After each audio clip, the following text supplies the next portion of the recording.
আমাদের সাথে আলোচনা করবার জন্য আন্তর্জাতিক অপরাধ ট্রাইব্যুনালের প্রসিকিউটর তানভীর হাসান জোহা এবং বিএনপির দলীয় সংসদ সদস্য কামরুজ্জামান রতন আছেন। আমরা তাদের সাথে নিশ্চয়ই এর মধ্যে সংযুক্ত হতে পেরেছি। আপনাদের দুজনকে স্বাগত জানাই, অনেক ধন্যবাদ আমাদের সাথে সময় দেওয়ার জন্য। আমরা একটু প্রথমে যদি তানভীর আপনার কাছে একটু আসি, সেটি হচ্ছে দল হিসেবে আওয়ামী লীগের বিচারের প্রক্রিয়াতে আপনারা হয়তো এখন সামনে আরো বেশি মনোযোগী হচ্ছেন, কারণ আপনারা বলছেন যে শুধু 17 বছর নয়, স্বাধীনতার পর থেকে যত অপকর্ম করেছে সবকিছুরই আসলে তদন্ত আপনারা করবেন। সেই হিসেব করে এই সময়টা তো দীর্ঘ, তদন্ত করতেও কি দীর্ঘ সময় লাগবে? বিষয়টি আমি জি জি এখন যে বিষয়টি বলতে চাই সেটা হচ্ছে যে শুধুমাত্র আমরা যদি জুলাই আগস্টের ক্ষেত্রে 24 সালের যে তদন্তটা যদি দেখি, সেখানে আমরা যে পরিমাণ ডিজিটাল ও তথ্যপাত্য পেয়েছি, এটি অত্যাধিক যথেষ্ট প্রমাণ বলে প্রসিকিউটর হিসেবে আমি মনে করি।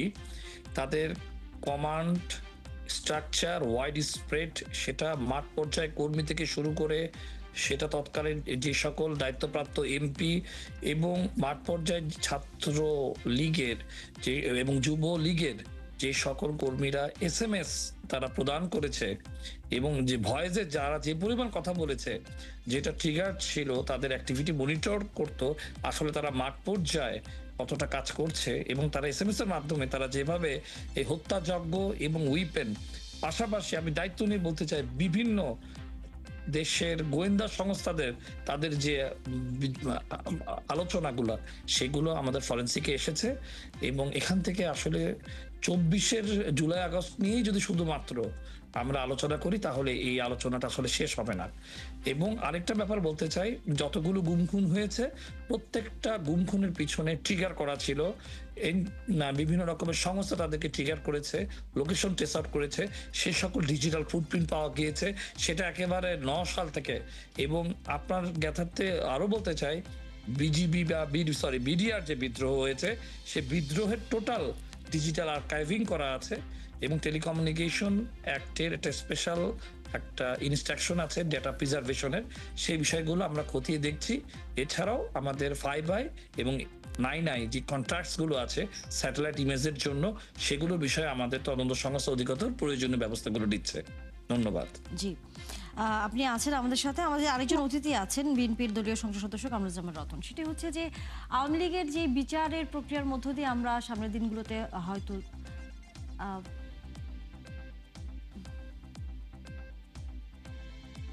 আচ্ছা, কামরুজ্জামান রতন নিশ্চয়ই শুনতে পাচ্ছেন আপনি আমাকে। সেটি হচ্ছে যে আওয়ামী লীগের যে বিচার প্রক্রিয়ার মধ্য দিয়ে দল হিসেবে আমরা সামনের দিনগুলোতে দেখতে পাবো, সেই জায়গায় একজন রাজনীতিবিদ হিসেবে আপনার দৃষ্টিতে কি ধরনের সাজা হলে পরে সামনের দিনগুলোতে আরও তো অনেক রাজনৈতিক দল আছে বা সামনে নতুন করে আবারও হবে, তারাও আসলে এই বিষয়টা মাথায় রাখবে? আমার দৃষ্টিকোণ থেকে আমি যেটুকু বললাম যে অবশ্যই অপরাধের বিচার হওয়া উচিত, কারণ এর উচিত, কারণ অপরাধী আর ভবিষ্যতে পার পাবে না।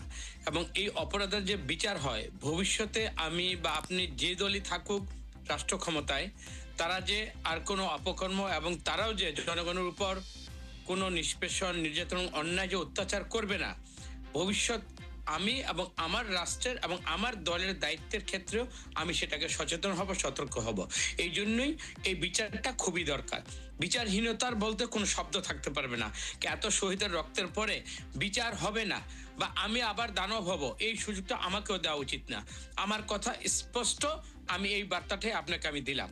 এখন ভাই যে কথাগুলো বললো সেটা হলো যে ফরেনসিকের মাধ্যমে যে সমস্ত অপরাধের ক্লুগুলো আমরা পাচ্ছি, বিশেষ করে আমি বলতে চাই জঙ্গি তত্ত্ব, জঙ্গি নাটকের নামে যতগুলো বাংলাদেশে জামাত শিবির এবং বিএনপিকে ধ্বংস করার জন্য যে সমস্ত নাটকগুলো মঞ্চস্থ হয়েছে, আমার মনে হয় তদন্তের মধ্যে দিয়ে এইটার যারা ইতিমধ্যে শহীদুল্লাহ আলম এবং অনেকে কিন্তু গ্রেপ্তার হয়েছে, গ্রেপ্তারের মধ্যে দিয়ে এই স্ক্রিপ্টগুলো কোথায় লেখা হতো, কাদের দিয়ে মঞ্চস্থ হতো এবং তাদের টার্গেট প্ল্যান কি ছিল, আমার মনে হয় এগুলো বের করে বের হওয়া উচিত।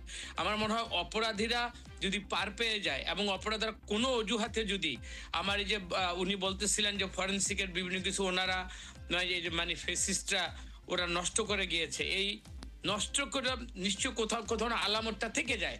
তা আমার মনে হয় এই ব্যাপারে বর্তমান যে প্রযুক্তি, এই প্রযুক্তির সাহায্যে সত্যিকার অর্থে এখনো ধরেন আমরা ক্ষমতায়, তার মানে এটা কি আমরা কি ক্ষমতাকে এবিউজ করে আমরা কি কোনো মানে আমরা কোনো নাটক সাজিয়ে বা কাউকে মেলাইন করে কাউকে শাস্তি দেওয়ার জন্য না, যা ঘটেছে আমার মনে হয় যা ঘটানো হয়েছে এগুলার যদি বিচার ব্যবস্থা হয় তাহলে এই এই রক্তটা, এই যে জুলাইয়ের রক্তগুলো, এই রক্তের দাম দেয়া হবে এবং সত্যিকার অর্থে আমরা কথায় না কাজে মর্যাদা দিয়ে শহীদ এবং শহীদ পরিবারের যে হাহাকার, তাদের এই হাহাকারের মধ্যে দিয়ে সামান্যতম হলেও বিচারের মধ্যে দিয়ে আমরা এই লাঘবটা করতে চাই।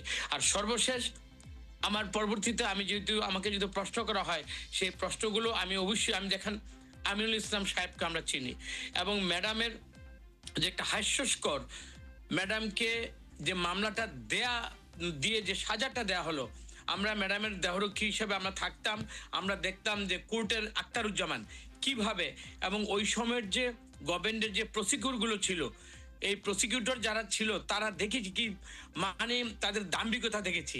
ম্যাডামকে তো একদিন তারা ওয়াশরুমে পর্যন্ত তারা যেতে দিতে চায় নাই, ওই সময়টা বলেছে যে না ওনার এখন ওয়াশরুমে যাওয়ার দরকার নেই।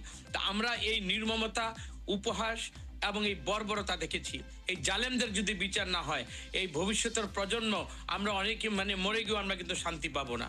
সুতরাং আমরা চাবো এই তানভীর জোহা ওনারা যেন ওনাদের সর্বোচ্চ মেধা এবং বর্তমান প্রযুক্তিকে কাজে লাগিয়ে সত্যিকার যা ঘটেছে, যা ঘটানো হয়েছে, এর থেকে যেন আওয়ামী লীগকে কোনোভাবেই যেন এসকেপ করা মানে তারা যেন এসকেপ না করতে পারে, এই জন্য সর্বতভাবে জাতির কাছে আপনারা ওয়াদাবদ্ধ এবং আমরা মনে করি আপনাদের মাধ্যমে জাতি একটা সুবিচার পাবে।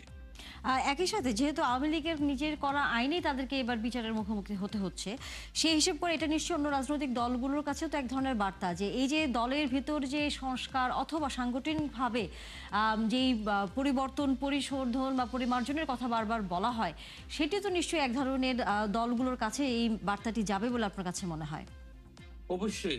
এখানে দেখেন আমাদের মরহুম যে আমাদের মানে প্রয়াত সালাউদ্দিন কাদের চৌধুরী, উনি কিন্তু একটা কথা বলেছিলেন যে আমি চাই আমার উপর যে জুলুমটা, বেবিচারটা হলো, অন্যায়টা হলো, আমি চাই এই আন্তর্জাতিক ট্রাইব্যুনালটা বেঁচে থাকুক। আপনি দেখেন ওনারা তো রাজনীতিতে, ওনারা তো ভিশনারি মানুষ, ওনারা ভবিষ্যৎ দেখেন। ওনার এই কথাটা আজকে স্পষ্ট এটা ফললো, ওই যে মানে আপনি আমার উপর জুলুম করবেন, অথচ জুলুমের এক তীর কিন্তু আপনার দিকে কিন্তু ওই সময় থেকে কিন্তু মানে তীরটা কিন্তু আপনার দিকে বিদ্ধ হতে যাচ্ছে। আজকে যে আওয়ামী লীগ ক্ষত বিক্ষত, এটা তাদের পাপের, এটা হলো প্রায়শ্চিত্ত। আমরা মনে করি জনগণের কাছে যে ক্ষুব্ধতা, জনগণের উপর ভোটার মানে অধিকার হারা করেছে, সেটা তো এক যন্ত্রণা আছে। আওয়ামী লীগ যে দাম্ভিকতা দেখেছে এবং মানুষকে মানুষ মনে করে নাই এবং ওদের যে কোনদিন বিচার হবে, এই বিশ্বাসটা থেকে আওয়ামী লীগ দূরে সরে গিয়েছিল। আমরা দুনিয়াতে দেখলাম যে বিচার হয় এবং প্রায়শ্চিত্ত যে হয়, এটা তাদের অপকর্মের শাস্তি তাদেরকে এখন পেতে হবে এবং এই প্রাপ্তির থেকে আমি মনে করি আমার আপনার সবারই এই ব্যাপারে শিক্ষা নেওয়া উচিত যে কারোই জুলুমের পথে হাঁটা উচিত না, কারোই অধিকার হারা করে অন্তত ক্ষমতায় থাকা উচিত না। সেই ব্যাপারে আমার দল অবশ্যই সচেতন। তারেক রহমান এই জন্য গণমানুষের নেতা হয়েছেন এবং সাদা সিধা জীবনযাপনের মাধ্যমে এবং একেবারে সিম্পল যতটুকু দরকার রাষ্ট্রের, সেটা নিরাপত্তার ক্ষেত্রে হোক এবং যতটুকু স্বাভাবিকভাবে দেশটা সহজভাবে যেভাবে চালাতে হয়, এভাবে উনি চেষ্টা করে যাচ্ছেন। আমরা তারেক রহমানের উত্তর সফলতা কামনা করি এবং আমাদের দলের মধ্যে যদি এরকম কেউ যদি প্রতিহিংসা, এরকম কারো ভিতরে যদি মানে জিজ্ঞাসা থেকে থাকে এবং সর্বোপরি আত্মশুদ্ধির প্রতিশ্রুতি যদি আমিও যদি আমার ভিতরে না আনি, আমারও মনে হয় তারেক রহমান কর্তৃক আমার শাস্তি পাওয়া উচিত।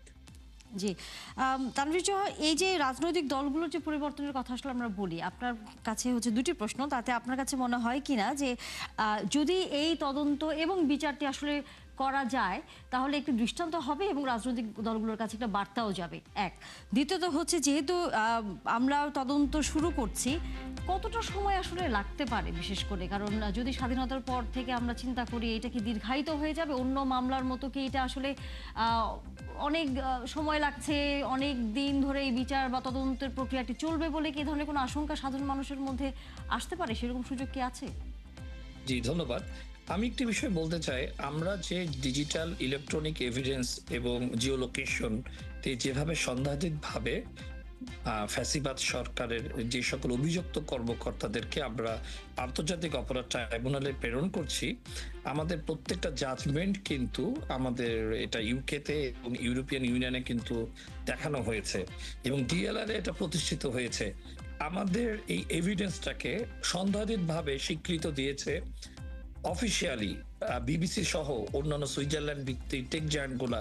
সব কথোপকথন, অডিও কথোপকথন, এসওপি, আমাদের চেন অফ কাস্টডি, এবং আমাকে যখন আমি সাক্ষ্য দিতে যাই তখন আমাকে যেভাবে ক্রস করা হয়েছে এবং যেভাবে আমাকে জিজ্ঞাসাবাদ করা হয়েছে, সবকিছু মিলিয়ে আমি বলতে চাই যে এটা একটা আর্কাইভ এবং এটা খুবই অ্যাকসেপ্টেড যে এখানে ডিজিটাল, আমি বলবো এটা ডিজিটাল আয়নাঘর।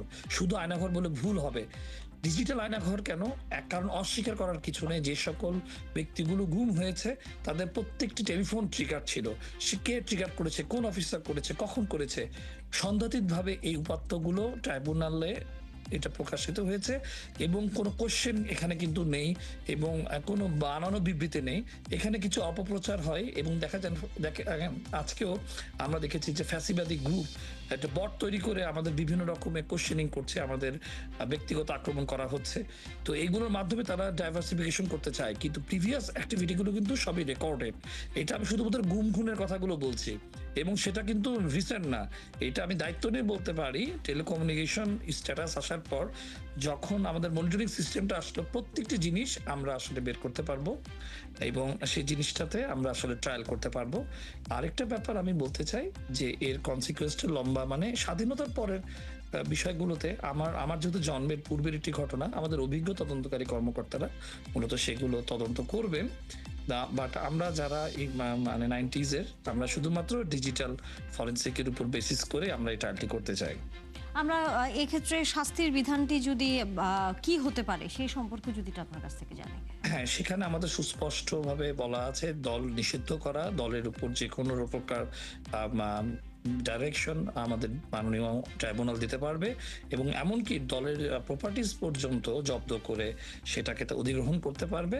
এবং শুধুমাত্র দল হিসেবে না, দলের সমস্ত অ্যাক্টিভিটি আভ্যন্তরীণ এবং আন্তর্জাতিকভাবেও সেটাকে আসলে বন্ধ করার জন্য বা প্রহিবিটেড করার জন্য আমাদের স্পেসিফিক রুল 3-তে এটার ব্যাপক সংজ্ঞানটা করা আছে। তো এটা আসলে নির্ভর করছে আমরা কতটুকু প্রসিকিউশন আমরা সেটাকে প্রতিষ্ঠা করতে পারবো সমস্ত তথ্য উপাত্ত নিয়ে। তবে আমি এটুকু বলে আমার বক্তব্য শেষ করতে চাই যে ডিজিটাল ফুটপ্রিন্ট এটা সন্দেহাতীত একটি ফুটপ্রিন্ট এবং ওয়ার্ল্ড ওয়াইড অ্যাকসেপ্টেড। এবং দেখেন জাতিসংঘের রিপোর্টটাও কিভাবে আসছে, সব কিন্তু ডিজিটাল ফুটেজ এবং স্যাটেলাইট ইমেজের ভিত্তিতে। তারা কিন্তু আমাদের ইন্টারসেপশন থেকে ইন্টারসেপ্ট করতে পারে না, আর আমরা যারা ইন্টারসেপ্ট করেছি তাদের ডেটাগুলো কিন্তু অনেকভাবে তথ্য আকৃতি বিকৃতি করা হওয়ার চেষ্টা অপচেষ্টা হয়েছে, সেগুলোকে আমরা অডিট লগের মাধ্যমে পুনরুদ্ধার করতে পেরেছি এবং আমি মনে করি বাংলাদেশের ইতিহাসে সবচেয়ে একটি স্বচ্ছ বিচার ব্যবস্থাপনা এবং স্বচ্ছ একটি তদন্ত আমরা উপহার দিতে পারবো। নিশ্চয়ই। কামরুজ্জামান রতন, আজকে মাননীয় প্রধানমন্ত্রী বলেছেন যে জুলাই অভ্যুত্থানে যারা মারা গিয়েছেন, আমরা সেইখানে যেই তদন্তগুলো হচ্ছে বা যাদের অপরাধীদের বিরুদ্ধে যে মামলাগুলো আছে সেগুলোর ক্ষেত্রে খুব সতর্কতার সাথে পুরো বিষয়টি পরিচালিত করা হবে যাতে কোনো ধরনের ভুল না হয়। এটি করতে গিয়ে বাংলাদেশের বাস্তবতায় দীর্ঘসূত্রিতার একটা বিষয়ের মধ্যে আসলে পড়তে হয় আমরা দেখি। এই জায়গায়ও কি একই রকম ঘটনা ঘটবে বলে আমরা কি আশঙ্কা রাখবো, নাকি আসলে আমরা মনে করি যে না, এটি আসলে দ্রুততার সাথেই এই প্রক্রিয়াগুলো শেষ হবে? আমরা অতীতে অনেক কিছু আমরা গোজামিল দেখেছি বা অতীতের অনেক কিছুর মধ্যে কিন্তু একটা প্রশ্নবিদ্ধ একটা কিন্তু তদন্ত বলেন বা বিচার ব্যবস্থার মধ্যে কিন্তু আমরা অনেক কিছুই কিন্তু আমরা ট্রান্সপারেন্ট কিছু দেখিনি। কিন্তু দেখেন জুলাই গণ অভ্যুত্থানের পরে শহীদের রক্তের উপর দাঁড়িয়ে, এই পাঠাতনের উপর দাঁড়িয়ে কাউকেই কখনো মানে একেবারে আমার আজকে সুযোগ আছে, আমার সুযোগটাকে আমি এবিউজ করতে চাই না। সঠিক তদন্তের মাধ্যমে যা ঘটেছে তার বিচার চাই এবং এই বিচারের দীর্ঘসূত্রিতা কখনই করা উচিত না। আরেকটা কথা সর্বশেষ অন্তকে এই জায়গাটা আমি একটা কথা বলি, দেখেন দাম্ভিকতা মানুষকে কোথায় নিয়ে যায়। শেখের বেটি পালায় না, এই যে দাম্ভিকতা। তারপর ওনার যে বিভিন্ন বয়ান, বিভিন্ন সময় আমরা দেখেছি তার নেতা কর্মীদেরকে বলতো যে মেরে আসো আমি বুঝবো। তার মানে কি? আত্মস্বীকৃত এরকম একটা মানুষের এখন শুধু এতটুকুই বলি, শেখের বেটি পালায় না, না শেখের বেটি যতদিন এই দেশে ছিল অতদিন মানুষকে জ্বালিয়েছে। সুতরাং এই জ্বালানি বেগমের প্রকৃত যতগুলো অপরাধের সাথে সে জড়িত এবং যতগুলো প্রযুক্তি আমাদের কাছে আছে, অথেন্টিকেশন আছে, আমি মনে করি এই অথেন্টিকেশনের মাধ্যমে এই দেশটা একটা বিচারের আওতায় এনে সঠিক বিচারের মাধ্যমে একটা দৃষ্টান্তমূলক শাস্তি অবশ্যই আমরা আশা করব। সেটা দেশে থাকুক ও বিদেশে থাকুক, ওর মনোবল নেই বাংলাদেশে এসে অন্তত আইনকে এবং সত্যতাকে ফেস করে সে বাংলাদেশে কাঠগড়ে সে দাঁড়াবে। সে জানে সে কি অপরাধ করেছে। সুতরাং তার অনুপস্থিতিতে আমরা চাই সঠিক তদন্ত এবং সঠিক যা হয়েছে এখানে কোনো কিছুর আমাদের মনে হয় না যে মিথ্যার আশ্রয় নেওয়াটা কখনোই ঠিক হবে না। ওর যে পাপ, ওই পাপের যদি বিচার হয় তাহলে এ দেশবাসী খুশি। আমরা চাই না ওর উপর অত্যাচার মানে মিথ্যা কোনো ব্লেম দেয়া হোক। ও যা করেছে তার বিচারটা ইনশাল্লাহ আমরা চাই। নিশ্চয়ই আমরা আসলে চাই একেবারেই পুঙ্খানুপুঙ্খভাবে সেই বিচারটি নিষ্পন্ন হোক। অনেক ধন্যবাদ আপনাদের দুজনকেই। আগামীতে আবারও কথা বলার সুযোগ হবে আপনাদের সাথে। দর্শক, এই ছিল আজকের সংবাদযোগে। আগামীকাল ঠিক রাত 10টায় আবারও দেখা হবে নতুন কোনো বিষয়ে, তার বিস্তারিত নিয়ে। থাকবেন ৭১-এর সাথে।